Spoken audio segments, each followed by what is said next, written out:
자, 중동호흡기 증후군, 이른바 메르스 관련 네 번째 사망자가 발생을 했습니다. 이 보건복지부가 메르스 확진 판정을 받고 치료를 받던 환자 1명이 사망했다고 밝혔는데요. 신규 확진자도 5명이 추가되면서 전체 메르스 환자 수가 41명으로 늘었습니다. 네, 하루하루 국민들의 불안감이 커지면서 정부는 도대체 뭘 했냐 이런 원성들이 쏟아지고 있는데요. 오늘 건국대 송승호 특임교수 그리고 숙명여대 강미은 교수 모시고 자세한 이야기 나눠보겠습니다. 어서 오십시오. 안녕하십니까? 안녕하세요. 자, 먼저 어제 박원순 서울시장이 어제 밤에 긴급 기자회견을 자청을 해서 이 감염됐던 의료진 1명이 최소 1000여 명 이상과 접촉을 했다 이런 사실을 밝히지 않았습니까? 그런데 방금 전에 문영표 보건복지부 장관 또 청와대는 이런 게 정보가 사실상 많이 이렇게 서로 공유가 됐는데 박 시장이 사실과 다른 얘기를 했다 이렇게 반박을 하면서 이 진실 공방이 되고 있어요. 송 교수님 어떻게 보십니까? 지금 결론적으로 말씀드리면 어제 밤에 조금 전에 말씀하신 대로 박원순 서울시장께서 긴급 기자회견 메르스 관련 한 그 내용이 도리어 국민들을 지금 더 불안하게 만드는 결과를 지금 초래하고 있는 것 같아요. 청와대도 그런 얘기를 하고 서로 있습니다. 말이 달라요. 박원순 시장께서 발표하신 내용은 그 의사가 서울 시내 의사가 1,500여 명을 접촉했는데 그때 이미 감염된 상태였다. 이렇게 이제 발표를 했고 또 하나는 중요한 거는 이 내용을 보건복지부나 어떤 그 질병관리본부가 서로 서울시에 정보를 제공해주지 않았다. 그래서 서울시가 직접 나설 수밖에 없다. 이제 이렇게 발표를 했어요. 그런데 그 해당 의사는 뭐라고 얘기하냐면은 서울시가 본인한테 확인전화 한 번 온 적도 없다. 그리고 본인이 근무하는 병원에도 확인전화 온 적이 없다. 서울시내. 이렇게 얘기를 하고 있고 또 조금 전에도 말씀하신 대로 문영표 복지부 장관이 오늘 긴급 또 다시 이제 발표된 내용에 보면은 전혀 사실과 다르다. 보건복지부하고 서울시가 긴밀하게 협조를 했었다. 정보 공유를 했었다. 이 얘기예요. 그러면 도대체 누구 말이 맞느냐 이거죠. 그 서울시가 제가 볼 땐 조금 성급하지 않았나 그런 좀 아쉬움이 듭니다. 교수님 어떻게 보십니까? 네, 보건복지부는 뭐 병원이나 이런 걸 비공개를 하고 있는데 서울시는 공개를 했습니다. 대한민국하고 서울시가 다른 나라인가요? 어떻게 이렇게 엇박자가 나는지 국민 입장에서 너무 불안할 수밖에 없는 것이고 공개면 공개, 비공개면 비공개 이렇게 가야 되는 것인데 또 어제 공개하신 내용 중에서도 뭐 큰 프랜차이즈 체인 같은 건 또 이름 공개 안 하고 작은 식당 이름은 또 공개가 되고 이런 식으로 되기 때문에 이 공개와 비공개의 기준 자체가 굉장히 모호한 것 같습니다. 그래서 이게 사실이냐 아니냐 진실 공방으로 가는 자체가 국민을 보기에 너무 불안한 상황인 거죠. 무슨 정보를 우리가 믿어야 하나라는 그런 느낌밖에 안 드는 거죠. 또 앞서도 살짝 언급을 해주셨는데 이렇게 보건복지부와 서울시가 또 이렇게 서로 진실 공방을 벌이고 있고 또 하나 점이 해당 병원 측과 또 의사와 서울시의 의견이 다르거든요. 지금 뭐 증상 발현 시점도 그렇고 집회 참석 전에 증상이 나타났다, 뭐 후에 나타났다 이렇게 공방이 오고 가는데 어떻게 보면 또 시청자들께서는 그 부분이 궁금할 수 있을 것이에요. 왜냐하면 본인도 그 병원에 갔던 사람 또는 그 사람이 의사가 참석했던 그 모임에 갔던 분들은 얼마나 불안하겠어요, 그죠? 근데 어쨌든 보면은 그 이제 의사 당사자의 지금은 이제 격리 조치가 돼 있죠. 당사자의 주장을 보면 이렇습니다. 본인이 그 심포지엄이나 재개발 조합에 재건축 조합에 행사에 갔을 때가 30일이다. 5월 30일이다. 5월 30일인데 본인이 이 조금 이제 메르스 증세가 아니고 머리가 조금 아프고 기침이 나고 하는 일반 감기 증세 초기 증세를 느낀 거는 그 다음 날인 31일이었다. 그러니까 본인이 행사 간 30일은 그때 만약에 자기가 그런 메르스 증세가 있었던 그때는 잠복기이기 때문에 확산력이 없을 때다 이거는 이제 이렇게 주장하고 있는 거예요. 그래서 사실 본인이 그날 그러니까 감기 증세가 조금 있고 하는 그 다음 날 31일 날 오후에 본인이 스스로 병원 측에 연락을 해서 내가 뭐 좀 이상하다 하니까 병원 측에서 그럼 보건소에 연락을 해보자. 그래서 보건소에서 오후에 나와서 이제 검진을 시작했다. 이 얘기이기 때문에 의사 얘기로는 송 교수님, 지금 저희들이 35번째 그 환자 그렇죠. 의사분 전화 연결이 돼 있습니다. 직접 한번 해보도록 하겠습니다. 그래서 어떤 게 사실인지 또 의사 그분은 어떤 주장을 하고 있는지 직접 들어볼 텐데요. 저희들이 편의상 35번째 환자인데 실명을 공개할 수 없습니다. 그래서 그냥 선생님이라고 제가 호칭을 하겠습니다. 선생님 나와 계십니까? 안녕하세요. 안녕하세요. 자, 안녕하세요란 말이 참 어떻게 들릴지 모르겠습니다. 벌써 지금 기침을 하고 계신데 어제 서울시 발표 내용 들으셨죠? 들었습니다. 자, 사실이 아니라는 부분, 가장 사실이 아닌 부분 뭡니까? 우선 첫 번째로는 5월 29일부터 격리 조치와 확진을 받은 상태에서 주민총회에 참석했다라는 거는 완벽하게 새빨간 거짓말입니다. 예, 그 부분이 가장 사실과 다르다. 그러면 예, 하나씩 좀 짚어보도록 하겠습니다. 예, 말씀. 14번째 환자와 직접 접촉한 게 지난달 27일 맞습니까?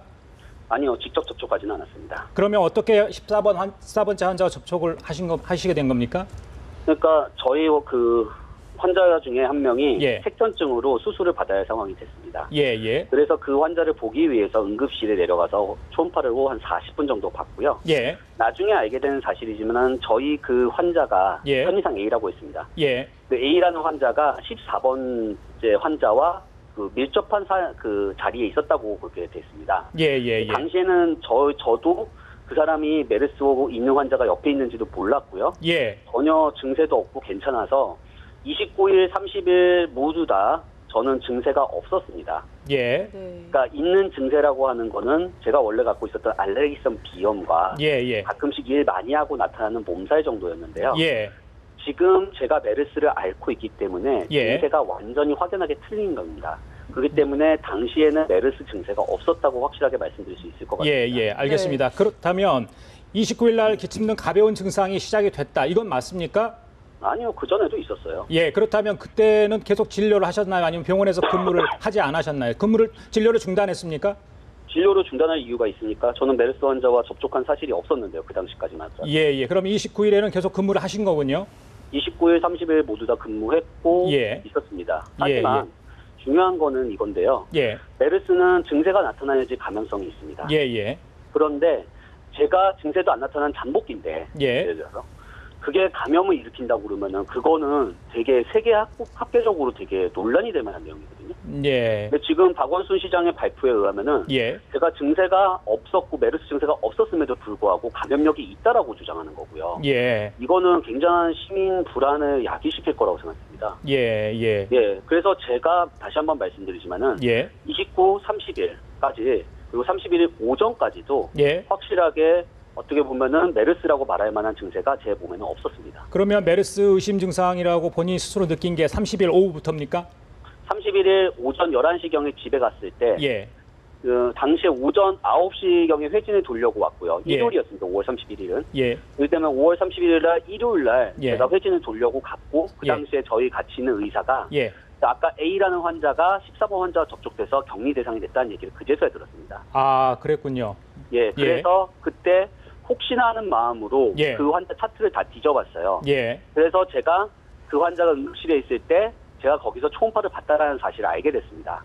그래서 제가 그 다음에 혹시라도 그러면 내가 증세가 생기면 메르스를 생각해야겠구나라고 그냥 생각만 해두고 집에 갔죠. 그런데 집에 간 게 몸이 확 아파가지고 퇴근해야겠어 이렇게 한 게 아니고요. 원래 9시에 회진 돌고 10시쯤에 잔일하고 나서 11시에 퇴근합니다. 일요일이잖아요. 그렇게 퇴근한 거예요. 몸이 아파서 퇴근한 게 아니고요.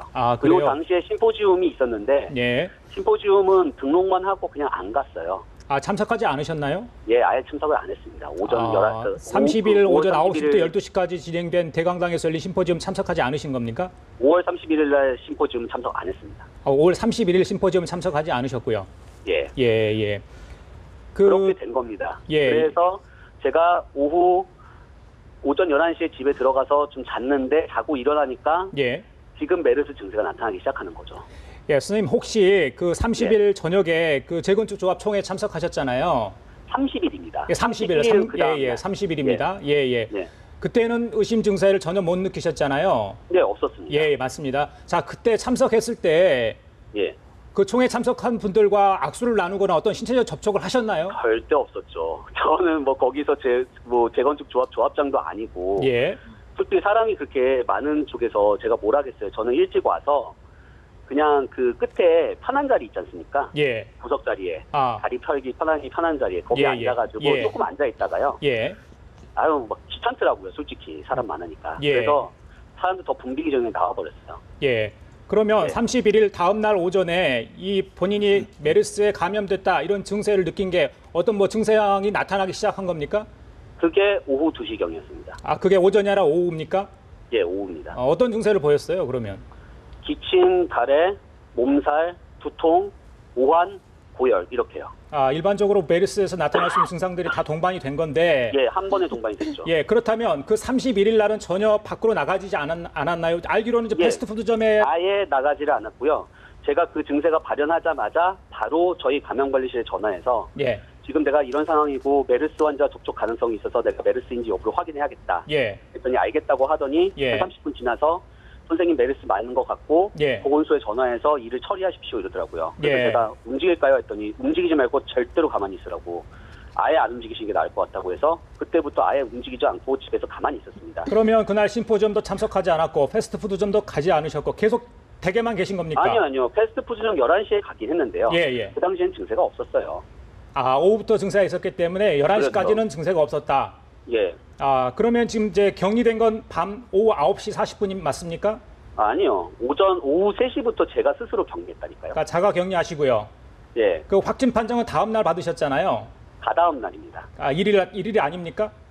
오후 6월 2일 오전 9시에서 10시 사이였습니다. 아, 그래요? 어떻게 확진 판정을 받게 된 겁니까? 그거는 또. 그래서 그날 연락을 드렸더니 보건소에서 오후 8시쯤에 5월 31일 오후 8시쯤에 와서 제 가래를 받아갔습니다. 그래서 그걸 가지고 이제 격리 조치를 취하겠다고 얘기를 했는데 당시에 갑자기 격리 조치 취할 환자가 너무 늘어나서 보건소가 정신이 없는 상황이었습니다. 그래서 저희 감염관리실에서 다시 전화가 왔어요. 감염관리실에서.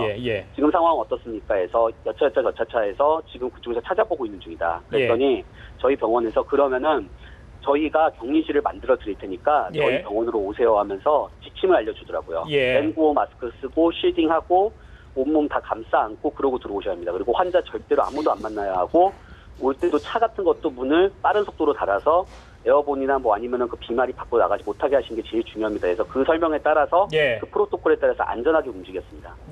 자, 그래서 저희 병원 9시에 저희 병원에 격리가 됐고요.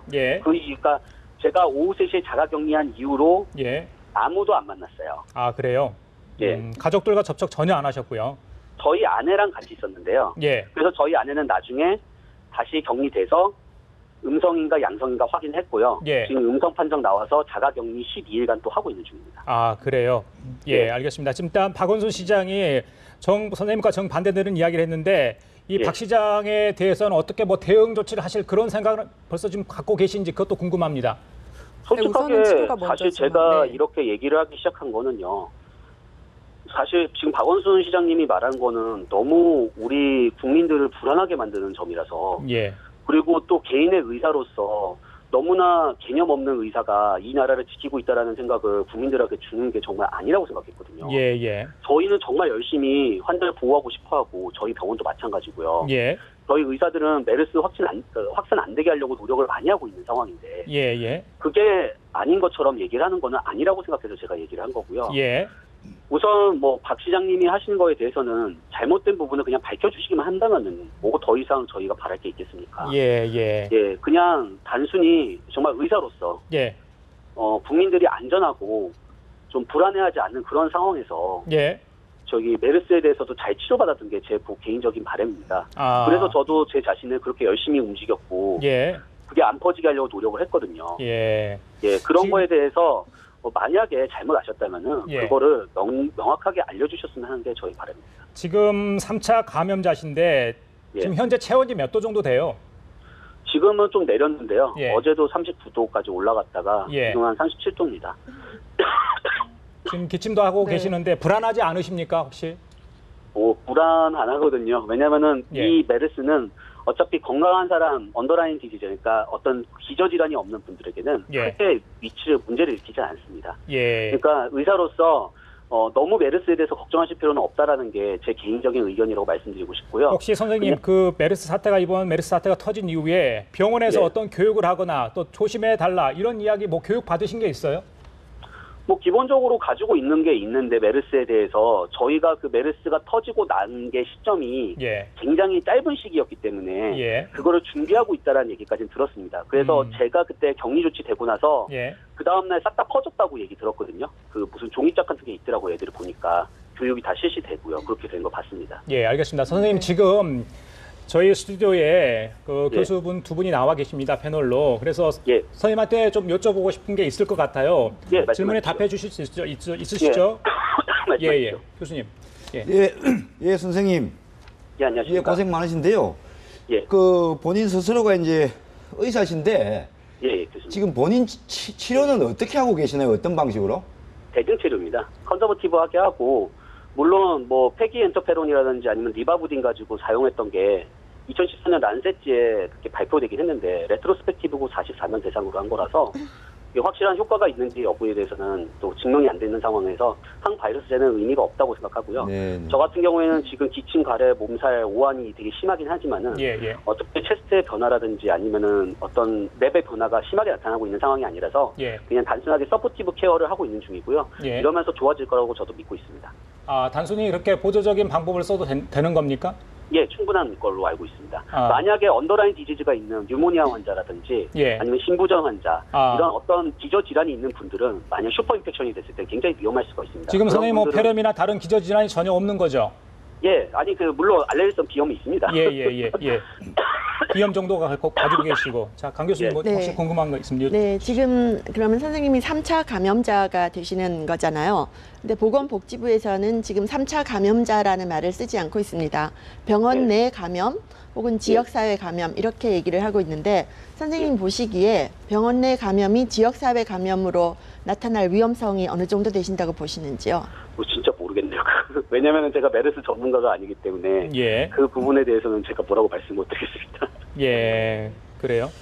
네, 그리고 또 하나 질문을 드리려고 하는데요. 그 14번째 확진자랑 당시 접촉했을 당시에 그거를 알지 못했다는 점을 가지고도 지금 이야기가 많습니다. 이 점에 대해서 어떻게 생각하시는지, 그리고 언제 확실히 알게 되셨는지도 궁금하거든요.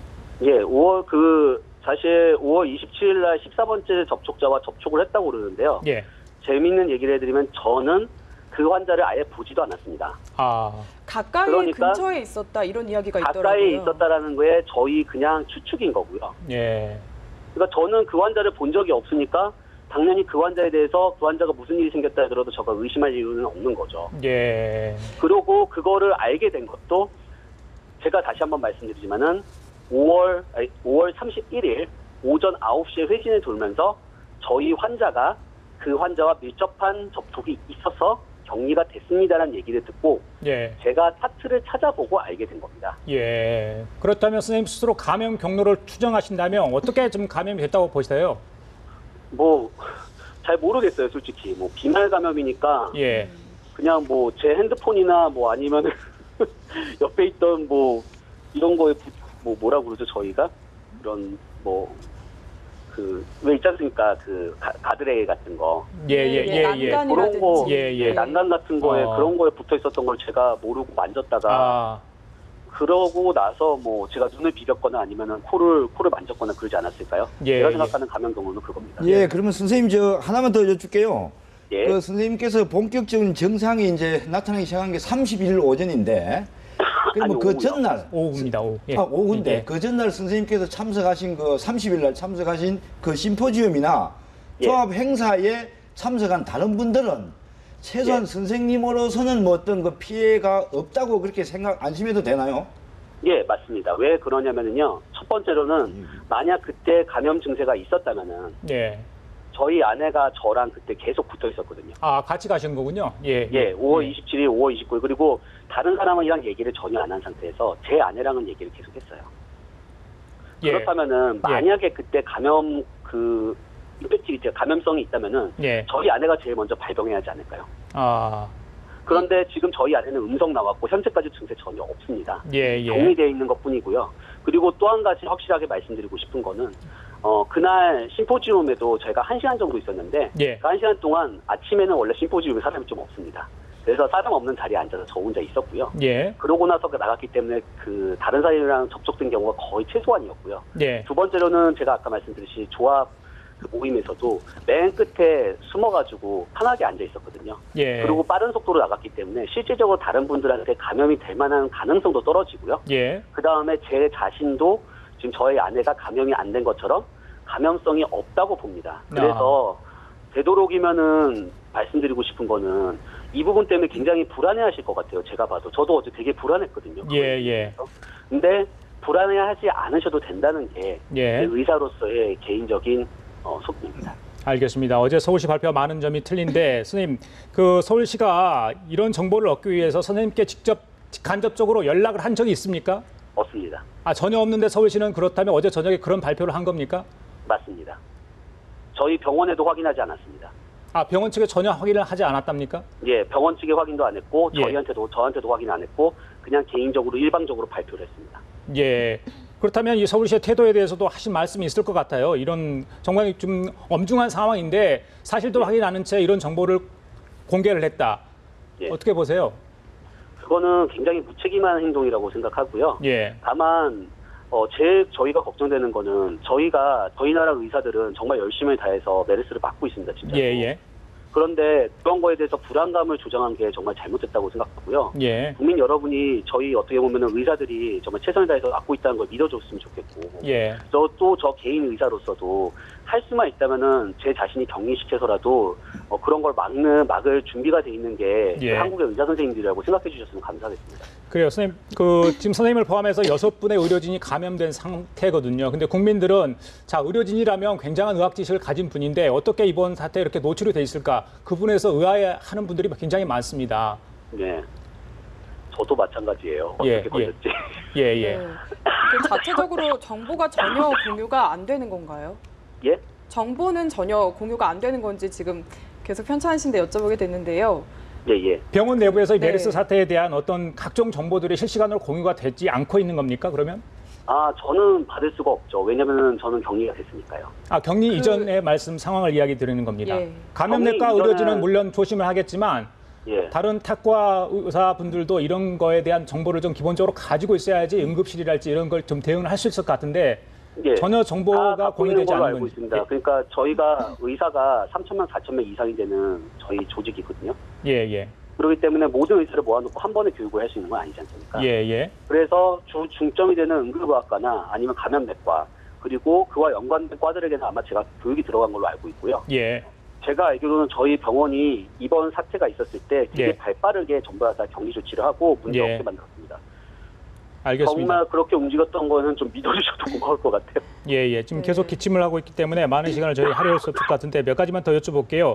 예. 그 당시에 그 조합원 총회 참석했을 때 1,565명이 참석을 한 것으로 저희들이 알고 있는데 예.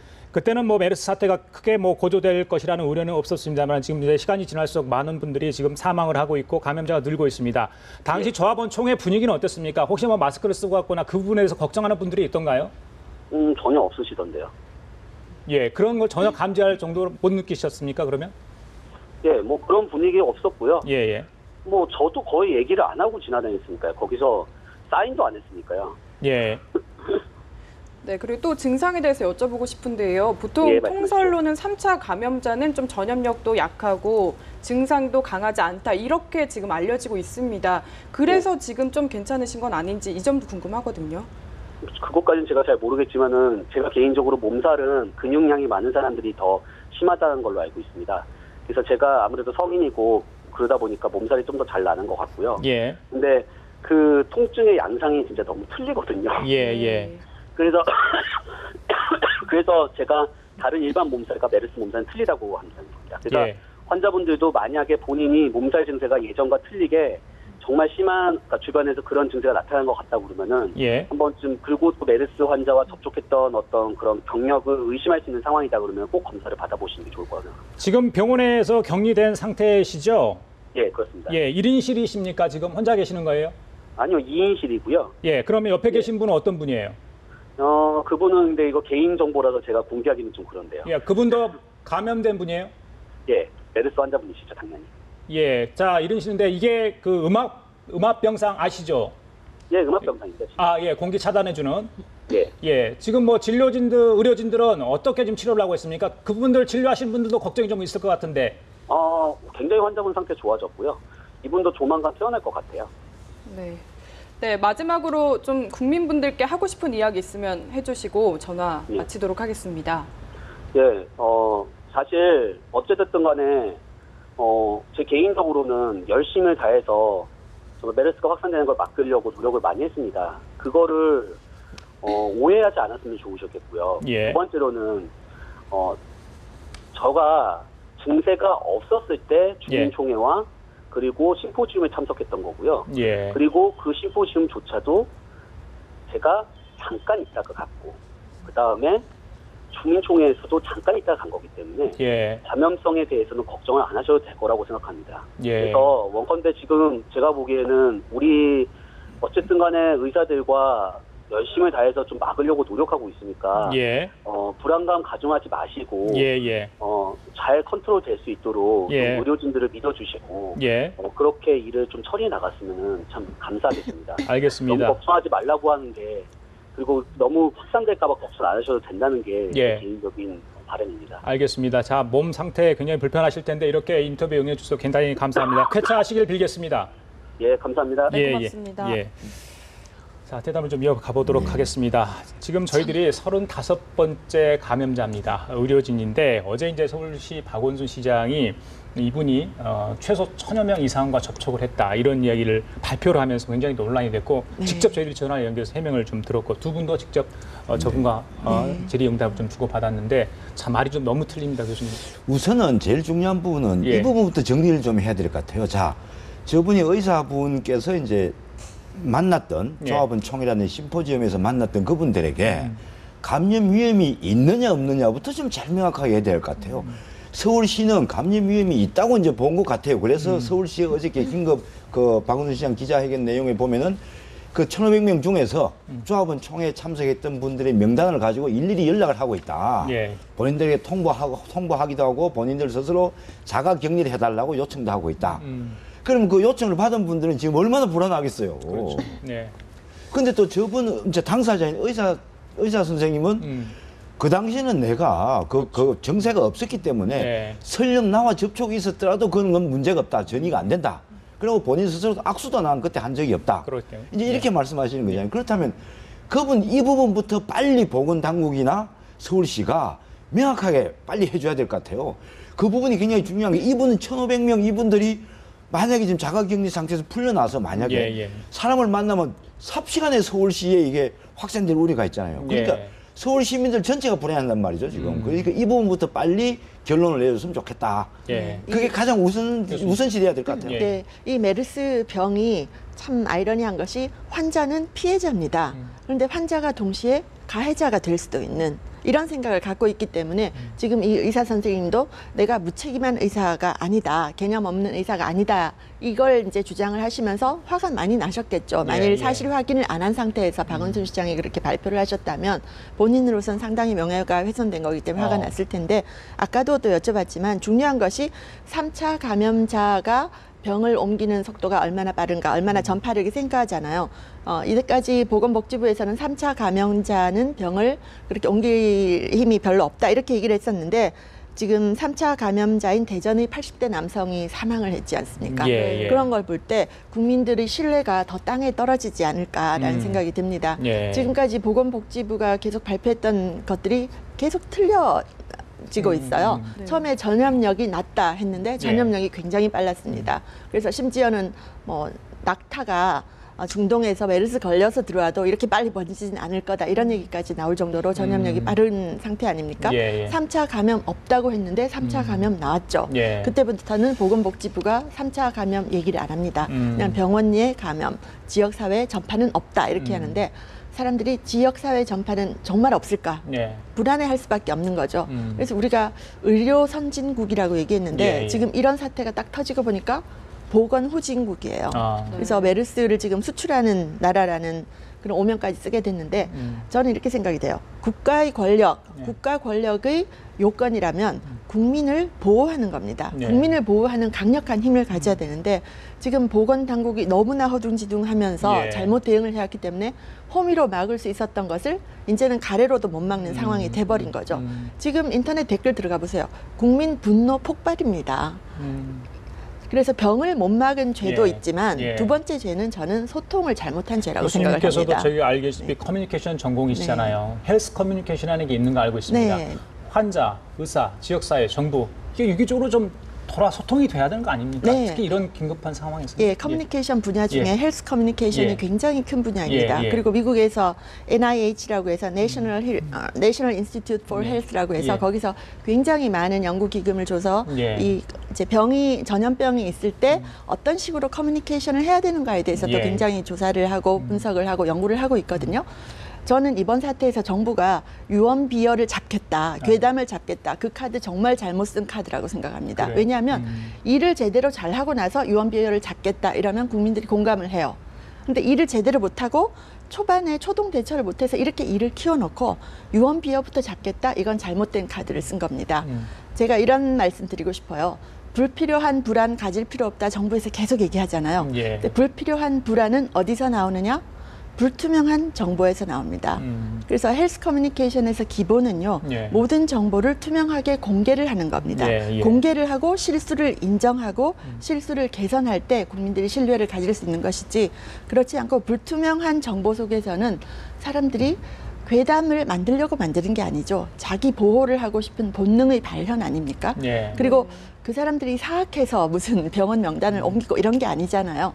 오히려 선량한 사람들입니다. 어떻게 내가 조금이라도 다른 사람들을 도와주고 싶은 마음에서 정보가 없기 때문에 그 빈 정보의 공간을 채워주고 싶은 마음에서 이런 커뮤니케이션을 하기 때문에 지금 이제 정부에서 그 병을 초기에 제대로 대응 못한 것도 큰 잘못이지만 더 큰 잘못은 커뮤니케이션 방식의 문제라고 봅니다. 알겠습니다. 네, 그렇다면 병원을 공개해야 한다 이렇게 생각하시는 거군요. 저는 공개해야 된다고 봅니다. 왜냐하면 이미 실효성이 없습니다. 비공개를 할 때 실효성이 없고, 그러면 알만한 사람들은 다 알고 SNS 통해서 다 올라가 있고, 그리고 거기에 불필요한 루머가 들어가지 않습니까? 그렇기 때문에 공개를 해야 된다고 하고, 비공개를 해야 된다는 논리를 제가 쭉 읽어보면요.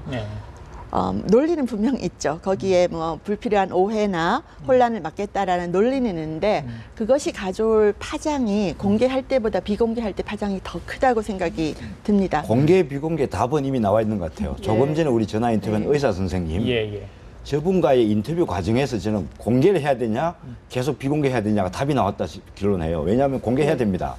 자, 누구 말이 맞는지 아직까지 모릅니다, 우리는. 그러나 어저께 그 박원순 시장께서 긴급하게 기자회견을 하면서 1,500명이 뭐 자가 격리를 해야 되고 막 이렇게 하면서 TV로 제가 보던 저도 굉장히 불안했어요. 이제 저도 같은 서울 시민의 한 사람으로서. 아, 그러면 도대체 어떻게 됐지? 이게 뭐야? 이제 이렇게 하는데 오늘 또 이제 보건복지부는 그거 아니다. 뭐가 잘못됐다 이렇게 하는데, 만약 의사 선생님께서 지금 몸이 불편한데도 불구하고 이렇게 방송에 출연해가지고 본인의 주장을 논리적으로 설명을 안 했다면 오늘 아마 굉장한 더 혼란이 올 겁니다, 서울시가. 그런데 제가 생각할 땐 저 의사 선생님 얘기를 들으면서 본인이 의사이기 때문에 같이 있었던 1,500명의 감염 그거는 가능성이 낮다 이런 얘기를 하는 거 보고 다소 시청자들이 좀 안심을 하지 않았겠나 이런 생각이 들거든요. 이게 바로 정부가 공개를 해야 되냐 비공개를 해야 되냐의 답이죠, 답. 어제 그 메르스 지도라는 게 나오지 않았습니까? 사이트를 만들어서 메르스가 발생한 병원의 지도를 만들고, 근데 그걸 제가 보도를 보면서 이런 생각이 들었어요. 지금 IT 시대에 뭐 공개를 하지 않겠다, 정보를 막겠다, 괴담을 뿌리고 뽑겠다, 이것만 가지고 해결을 할 수는 없습니다. 그 메르스 지도를 보면요, 3가지가 결합이 되어 있어요. 언론 보도가 된 내용, 그다음에 네티즌들의 제보, 거기에 가장 중요한 것이 또 하나가 있는데 루머를 방지하는 신고가 있습니다. 그래서 정부가 괴담을 뽑겠다는 그런 시도와는 전혀 반대로 정부는 막겠다, 클로즈하겠다 이런 시도로 가는 것이고, 이 메르스 지도는 다 오픈하겠다, 정보 공개를 해서 오히려 그것을 투명하게 루머를 없애겠다 이렇게 가는 거죠. 알겠습니다. 자, 지금까지 성승호 건국대 특임교수 그리고 강비윤 숙명여대 교수와 함께 얘기 나눠봤습니다. 고생하셨습니다. 감사합니다.